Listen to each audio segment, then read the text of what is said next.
In September of 2024, Harry Danter surprised everyone by opening Aerospace and Top Scan at Nottingham Goose Fair.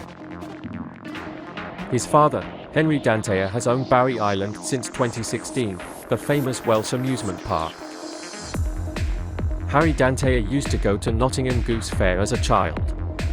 His father, Harry Danter, never opened anything there at the time, only having a dodgem and a galloper. But each year, his family would visit Nottingham Goose Fair to be part of the showland social scene, as many see Nottingham Goose Fair as the highlight of the showland calendar. For Harry, he remembers seeing all the big machines owned by James Mellors, as well as Elliot Hall's Top Buzz, and always wanted the chance to open at Nottingham with something impressive himself one day. Well, that day came in 2024.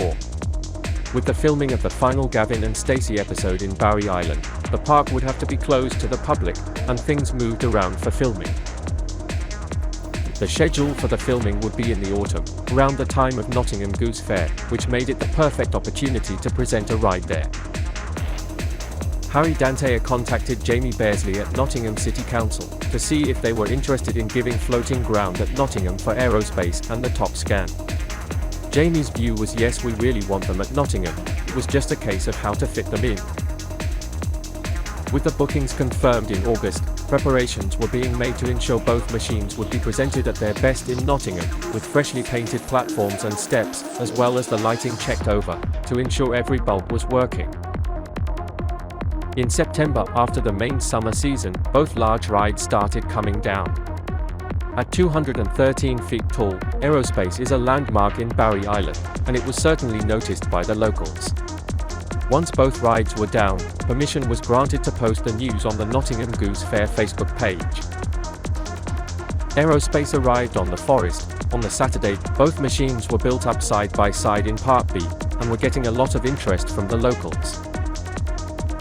Speaking after the first weekend, Harry Danter was pleased with the public response to both his machines, with long queues at peak times. Built by KMG of the Netherlands in 2022, the Aerospace is the second Speed 32, with Airborne coming before and after Harry Danter. Evolution is the latest version out the factory. The Speed 32 stands 213 feet tall, seats 32 riders, has a top speed of 75 miles per hour, and is transported on 4 trailers. The Speed 32 is the tallest transportable propeller ride in the world.